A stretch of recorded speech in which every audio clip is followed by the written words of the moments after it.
I hope that this video is going to be better than the last, because the last time I recorded this video, it was flawless.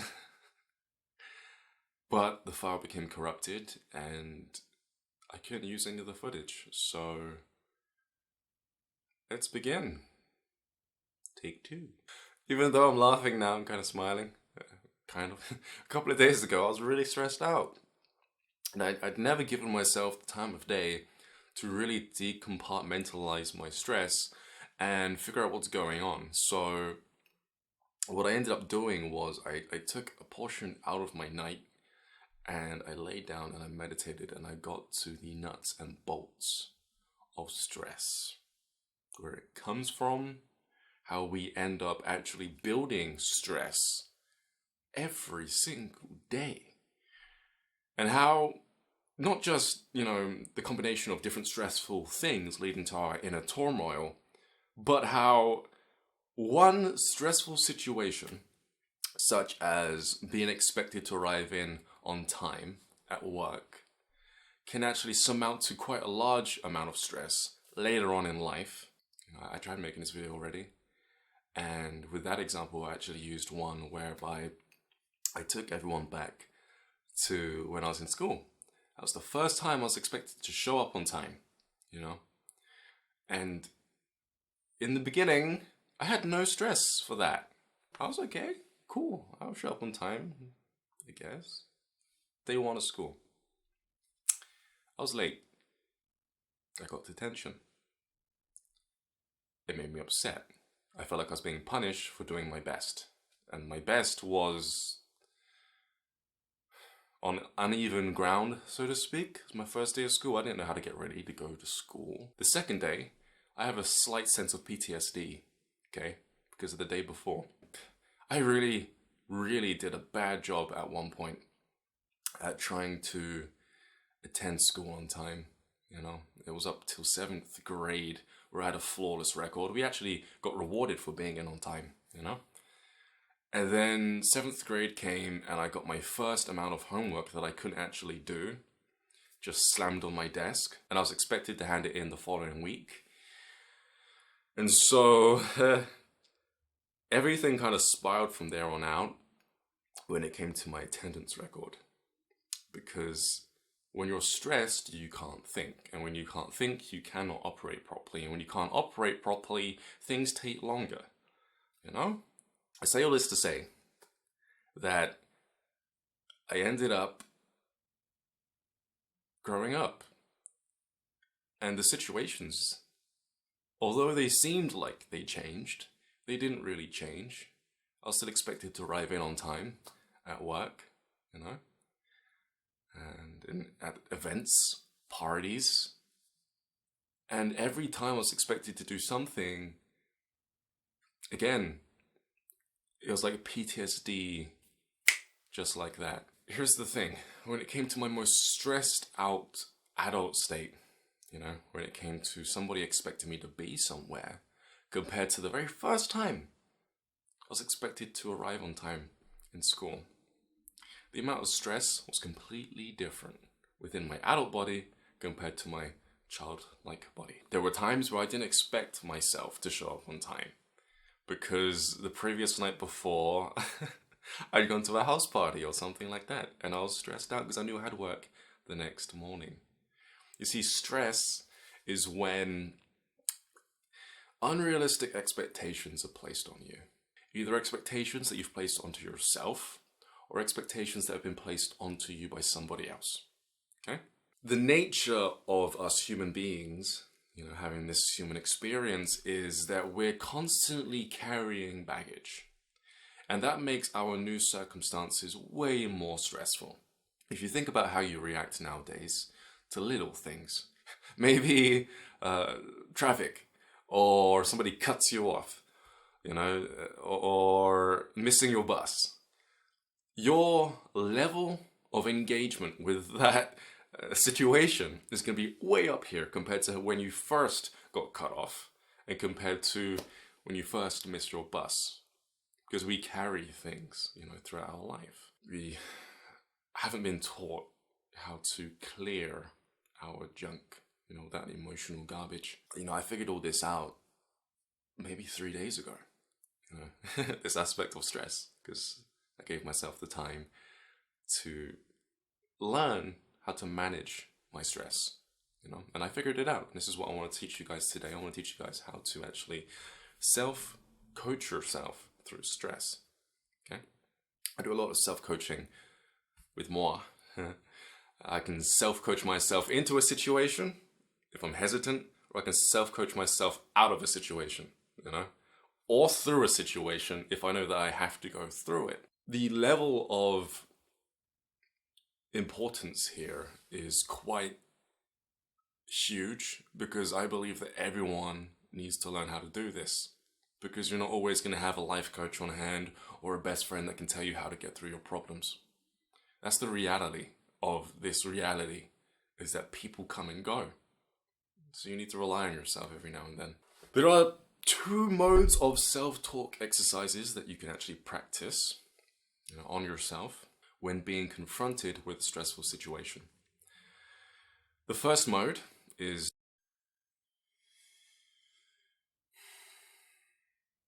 I can do this. I can do this. This is going to be fine. I'm going to tell you the 2 modes in a second. The camera just gave up on me and erased my data again. So that actually gives me some time to tell you about another example, okay, of how stress can be projected throughout our life and kind of ruin us as individuals. Imagine, if you will, if a person attended a meeting and they're expected to bring their best self to that meeting. Well, they stress out a little bit. They stress out because they know their personality flaws, and they're quite doubtful all the time. They worry way too much about how they could accidentally make somebody feel awkward by doing that one thing that they know they shouldn't probably do. Personality flaws. So he shows up to the meeting and he's stressed, and he's looking at this woman who's looking at him strange. He's overthinking, and then all of a sudden he inadvertently says something that he shouldn't say. She gives him a nod, a sigh of disapproval, and now all of a sudden his belief has been confirmed. He's acted out because, well, first of all, he expected himself to, and now he's got this person in front of him that's confirming to him that he's acting like a silly Billy. Skip along to 2 weeks later. He's expected by his girlfriend to bring his best self to their family get-together. He's about to meet her parents for the first time. He shows up, and before he even gets through the door, his body is still embodying those emotions of the previous couple of weeks, during the meeting. And so now he's really freaking out, and he's really stressed. The door opens, he makes eye contact with her dad, and all of a sudden he says the worst thing imaginable. It doesn't just end there. He keeps doing little things throughout their interaction which aren't really representative of his best self. And so this is just one way of which where, stress can pile up within a person's life and then make us act out. So how do you deal with this stress? How do you coach yourself through this stress? The first mode is literally first-person self-talk, is what I've called it. And the second mode is second-person self-talk. First-person self-talk deals with affirmations that you can affirm to yourself about your situations that will make you feel better. I have a list of things on my phone that I'll go through, some examples, including some little notes towards the end of the video. Fingers crossed, everything gets recorded. Second-person affirmations. Here's a good one. You can deal with this. It's always good to get out of the common headspace, of doubt, and to actually affirm to yourself, you can deal with this. You've dealt with worse. It's true. Whenever you're in a situation which is making you stressed out, try your hardest to think about moments within your life where you've been in similar situations that were just way worse. And then see to it that you're able to notice that you're able to get through that painful situation. So, you've been through worse. So just affirm that to yourself. That's one that I always use, and it's always helped up until this day. You can deal with it in your own time is quite a nice one to say, because so often than not, we've been given expectations to do something on someone else's time. I give you a week to do that, I give you a month to do that, you got a year to do this. But here's the thing, when you expect of yourself to do something within a given time frame, you're not letting anyone down but you. And I know it sounds kind of bad, but if you really think about it, it doesn't really matter that much that you don't get things done on your timeline. Because you can always add another 7 days. You can always add another month or another year, it's fine. As long as you've agreed with yourself that you're going to get it done, don't worry about it. Don't be too harsh on yourself when it comes to deadlines. Come to think about it, within my own life, whenever I've given myself a goal to do something, on a very deep, subtle level, I don't think I was ever upset at letting myself down. I think a part of me was always coming from the headspace of expecting to let someone else down. And so that's kind of made me wonder about when I let myself down now. Do I get upset because I'm letting myself down? Or am I on a very deep level still upset because I let somebody else down in the past? I think that's it. I think that's the one. I really do. And now that I've contemplated that, my mind is giving me all these examples of moments that are validating that truth. Here are some first-person self-talk affirmations that you can say to yourself to affirm to yourself the reality of the situation, which will make you de-stress. Okay? It's up to me. That's a good one. Back in the past, deadlines like homework and stuff like that, it felt like I had no choice. I'm sure everyone feels that way. We're told to do it and it's demanded of us, or else. And so within my life, growing up into adulthood, people would expect things of me and I still felt like I had no choice. But I'm an adult now, we've all grown up, we now have a choice. That brings me into my next point about that. If someone expects something of you, or if someone asks something of you, at that moment, you're about to either agree to a level of stress, or you're about to walk away from it. And you can still do that. You can just say to yourself, it's up to me. And then choose accordingly. Another is, if it's not for me, I can say no. That's great. You know yourself pretty well. You're not expected to say yes. And that's even a good one right there. You're not expected to say yes. That would be a second person self-talk affirmation. Here's another one. I'll do the best I can, and if it's not enough, then it ain't my problem. People can only ask of you your best. They might not be thinking that at the time. They might have this unrealistic expectation of what you're going to bring to the table. But you can say to them that, hey, I know myself pretty well. This is my best. I'm going to try and help you as much as I can.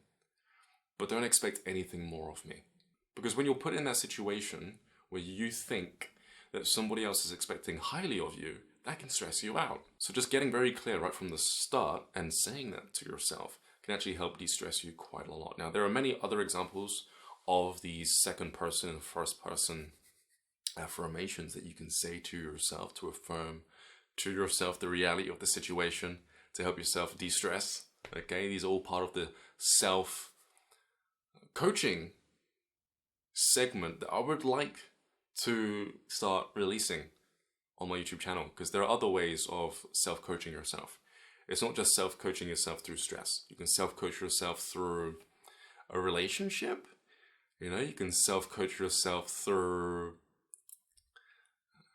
making a YouTube video. You can self-coach yourself through approach anxiety, social anxiety, with listening. That's a very big one with relationships. Not many people listen nowadays. You can coach yourself whilst looking at your partner and being like, okay, maybe I should actually sit here and think about what they're saying. Okay, you can say things to yourself like that. Or you can say things to yourself like, I'm gonna give them the benefit of the doubt for now and just listen. Or you can say something like, I've heard this before, but maybe it's gonna turn out differently. That's a really good one, you know?